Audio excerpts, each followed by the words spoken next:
Well, at least it didn't take me years to get around to this one. Love, Death, and Robots Season 4. Um, I think I'm just going to go through and give my thoughts on each individual entry in this season.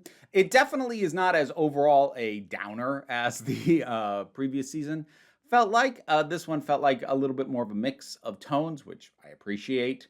And it only really had one real standout one, but there weren't really any full on stinkers either. At least I didn't think there were.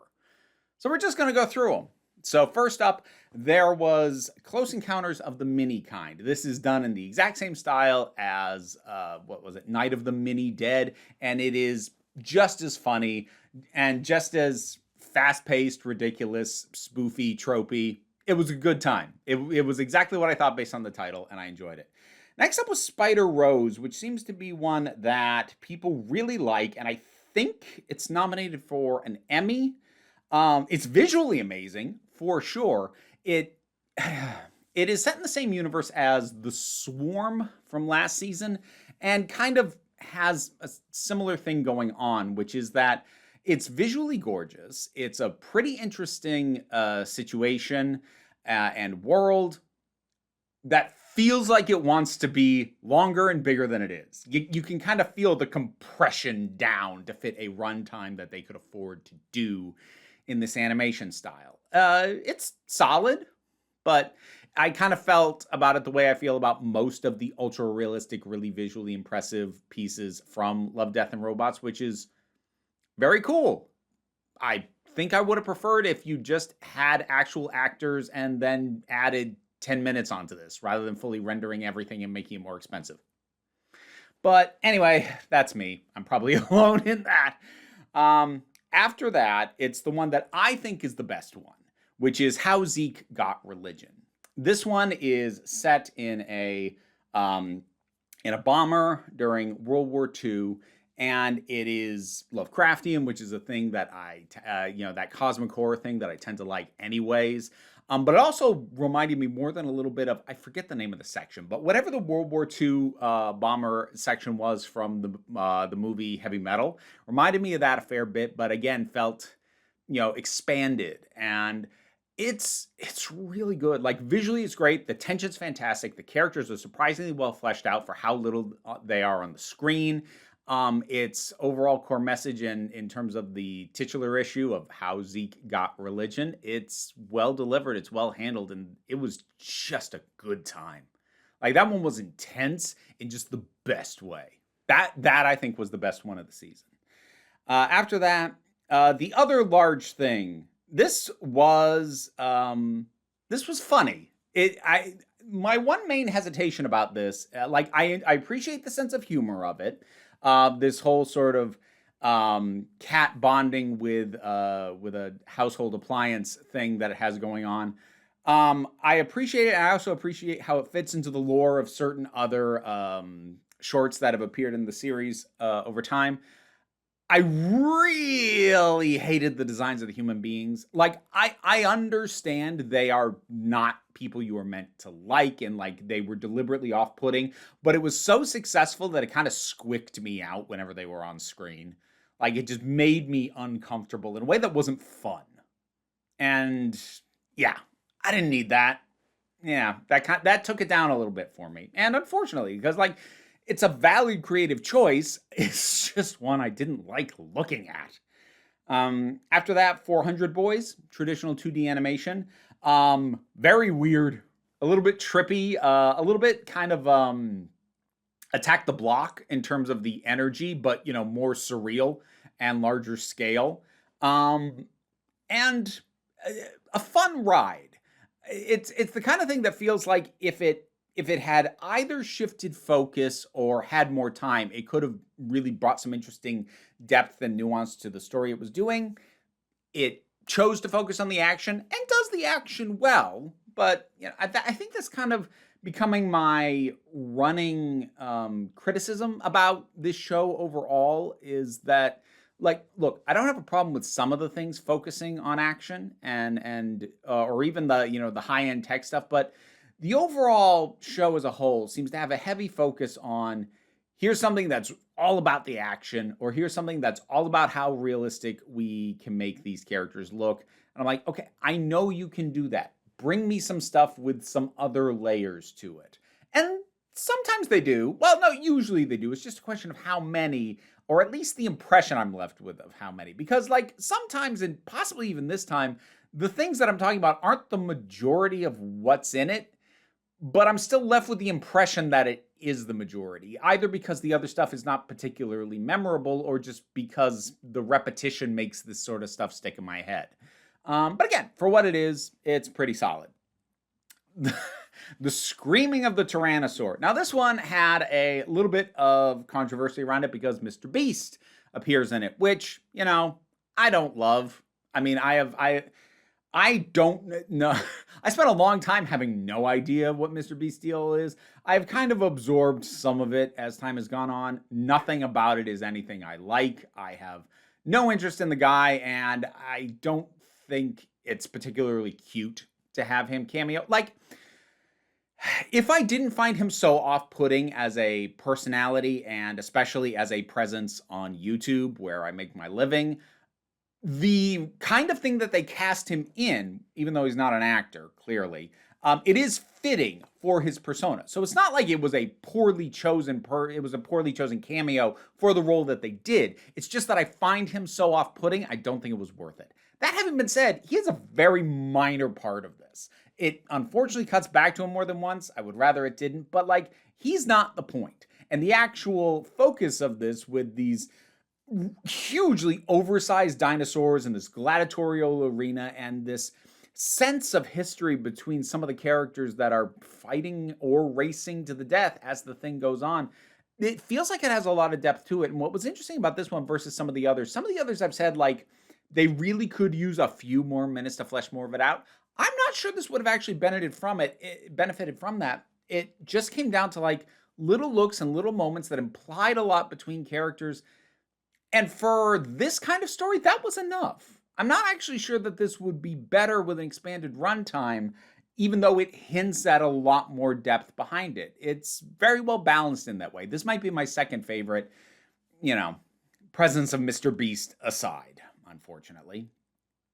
Golgotha. This one appears to have been divisive. I have to wonder how much of that is because it is mostly actually live action, and how much of it is that it ends very abruptly, which is another intermittent issue with entries in this. The feeling that I often get with the stories that feel like they just end very suddenly is that that was how much they could do with the money they had. I kind of mentioned that with Spider Rose, which doesn't end too abruptly. That's not an issue with that one. But oftentimes I feel like, boy, that ended abruptly. You couldn't afford to render any more of this thing, could you? I don't know if that was the case with Golgotha, but I don't know. It stands out a little bit more when it's live action because I guess I'm a little bit more forgiving when I know how expensive animation is. And look, the digital effects and the CGI that is here looks impressive, but I'm sure was expensive. Plus, they actually got some recognizable actors in it. But at the same time, it seems slightly less forgivable in live action, if only because, look, if you've already got the actors there for a day, can't you get a little bit more with them to get to a little bit more satisfying of an ending? And again, like the actual way that it progresses and like what happens, I think is fine. It's just the point at which it chose to stop just very much feels like, oh, okay, I guess we're done then. But sort of the ideas and the impressions that these aliens have of us, and the religious theming, which is something that I can get twitchy about because I feel like especially a lot of sci-fi is very clumsy in its handling of religious ideas or religious themes. I think this does it with a lot more nuance than I tend to see from sci-fi. So yeah, I thought this was decent for as abrupt as the ending was. For He Can Creep. This was one that I liked the story a lot more than the presentation, and that just has to do with the animation style. The sort of cel-shaded thing they're going for, it makes it look video gamey. I don't mind it in video games. It's rare that it fully works for me in animation, though. That said, like, I do like the story, the idea of this cat looking out for, I guess he would consider him his pet, not really his owner, because the guy has struck a deal with the devil. And the idea of cats being a nuisance to the devil, I'm very on board with that. And a lot of the ideas that are in it, and sort of where the title comes from, I like all that a lot. I kind of want someone to remake this in hand-drawn 2D animation, because again, I just don't love the style, which is a shame, because otherwise I do like the story. And it is always annoying when the choice for the aesthetic hampers your enjoyment of something you would have otherwise liked, but it happens. Smart appliances, stupid owners. This one was so funny. I like this one a lot. This tonally feels very much akin to the Three Robots stories from earlier seasons, but visually it's very Aardman. If you've ever seen like the older Aardman stop motion stuff where like it's these animals in the zoo, you know, just talking to the camera like they're being interviewed, you know, just saying what their days are like. It felt like that with these appliances, you know, these smart devices, just talking about how monotonous and unfulfilling their existence is because humans suck.